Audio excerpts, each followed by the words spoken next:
Hello and welcome to my new blog. আমি সৌরভ, আর আমার নতুন একটি ব্লগে তোমাদের স্বাগত জানাই। ভিডিওগুলো ভালো লাগলে একটু লাইক করে দাও, শেয়ার করে দাও, আর কমেন্ট করে জানাও তোমাদের কেমন লাগছে। আমার ফেসবুক পেজটি ফলো করে দাও, আর আমার ইউটিউব চ্যানেলটিকে সাবস্ক্রাইব করে দাও। তাই পুরো ব্লগটা দেখো আর জানাও তোমাদের কেমন লাগলো। কালকে তো রথ ছিল, কিন্তু তোমরা তো জানোই কালকে শরীর খারাপের জন্য আমি রথও দেখতে যাইনি। প্রত্যেক দিন তো সকালবেলায় 5টার সময় ঘুম থেকে উঠে একটু বাড়ির কাজ টাজ করে রেডি হয়ে হাঁটতে যাই, কিন্তু আজকে উঠেছিলাম 6টার সময়। আজকে হাঁটতেও যাইনি, একটু রেস্ট নিলাম। মাঝে মাঝে রেস্ট নেওয়াও দরকার, কিন্তু বাড়ির কাজগুলো করে নিয়েছিলাম। তারপরে একটু চা খেলাম। তা করতে করতেই দেখি বৃষ্টি শুরু হয়ে গেল। সকাল সকাল খানিক বৃষ্টি হলো, দিয়ে গরমটা বাড়িয়ে দিল। আজকে একটু কলেজ যাব বলে সকালবেলাতেই সেদ্ধ ভাত খেয়েছিলাম, আলু সেদ্ধ, ডাল সেদ্ধ আর ডিম সেদ্ধ দিয়ে ভাত। কিন্তু সকালবেলায় ভাত খাওয়া অভ্যাস নাই বলে খেতে অসুবিধাই হচ্ছিল। তারপর রেডি হয়ে কলেজ বেরোনোর সময় গাছগুলোতে একটু জল দিয়ে দিলাম। তারপর একটা টোটো ধরে পৌঁছে গেলাম বাস স্ট্যান্ড। আর বাস স্ট্যান্ড থেকে 3-4 জন বন্ধু মিলে একটা টোটো নিয়ে চলে গেলাম কলেজের পথে। সুন্দর প্রাকৃতিক দৃশ্য দেখতে দেখতে, পাট ক্ষেত আর কলা গাছ দেখতে দেখতে আর বন্ধুদের সঙ্গে গল্প করতে করতে পৌঁছে গেলাম কলেজ পৌঁছে কি গরম সকালবেলাতেই। তারপরে এই দেখো, এই ছেলেটা, ও সকালের ছবি তুলছিল, কিন্তু ওর ছবি তুলতে কি লজ্জা, ছবি কিছুতেই তুলতে দিবে না। তারপর আমাদের এই হিরো আলম, ও আবার একটা চিরুনি নিয়ে চুল আঁচড়ে নিল, আবার মোবাইলের স্ক্রিনটাকে আয়নার মতো ব্যবহার করছিল। তারপরে বলছে আমার ঘুম আসছে, যে ঘুমিয়ে যাব। দিয়ে একটা হিরো আলমের মতো পোজ দিয়ে ছবি তুললাম। আর তারপরে তো স্যার ক্লাস নিচ্ছিল, চুপ করে স্যারের একটা ছবি তুলে নিয়েছি। তারপর চলে গেলাম গোটা কলেজের সব দিক ঘুরতে। প্রথমে গেলাম আর্ট অ্যান্ড ক্রাফট রুম। কত ছবি আর কত আর্ট অ্যান্ড ক্রাফটের জিনিস, আর্ট পেপারে করা, তারপরে এই সরাতে আঁকা, রবীন্দ্রনাথ ঠাকুরের ছবি, এত ঝুড়ি, প্রচুর, দেখে শেষ করা যাবে না একদিনে, এত কিছু।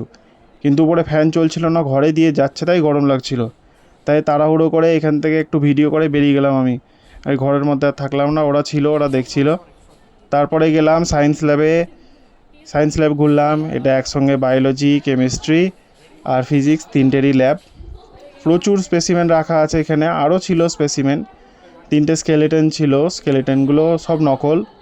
আর এই যে বিভিন্ন রকম ডায়াগ্রামগুলো ছিল, তারপরে মডেলগুলো ছিল হার্টের, ব্রেনের। কেমিস্ট্রি ল্যাবের জিনিসপত্রও ছিল, বিকার ছিল, স্টোভ ছিল, অনেক কিছু ছিল। আর ফিজিক্স ল্যাবেরও প্রচুর জিনিস ছিল। আর বায়োলজি ল্যাবের আরও ছিল, মাইক্রোস্কোপ ছিল, এই দেখো ফিজিক্স ল্যাবের তুলা যন্ত্র ছিল, বিভিন্ন রকম স্কেল ছিল, বিভিন্ন রকম মিটার ছিল। সব দেখলাম আর ঠাট্টাই আর কি করতে করতেই এইভাবেই দিনটা কেটে গেল।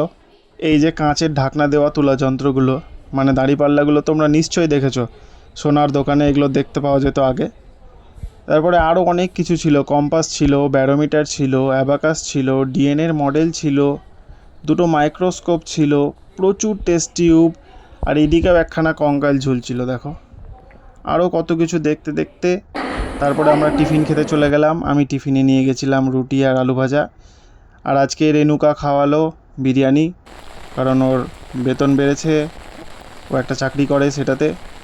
তারপরে বাড়ি ফেরার সময় কি ঝমঝম করে বৃষ্টি, ওই বৃষ্টির মধ্যেই দাঁড়িয়েছিলাম সকলে মিলে। আবার একটা টোটো খুঁজলাম, টোটো এলো, সেই টোটোতে চেপে বাড়ির পথে রওনা দিলাম। অর্ধেক পথ এসে দেখি আর বৃষ্টি হচ্ছে না। ওই দিকের অর্ধেক পথ বৃষ্টি হয়েছে, এদিকে আর বৃষ্টি নাই। আর বাড়ির কাছাকাছি পৌঁছে কি শান্তি লাগছিল। সকাল থেকে সারাদিন কলেজে গরমের মধ্যে বিরক্ত লেগে গেছিলো।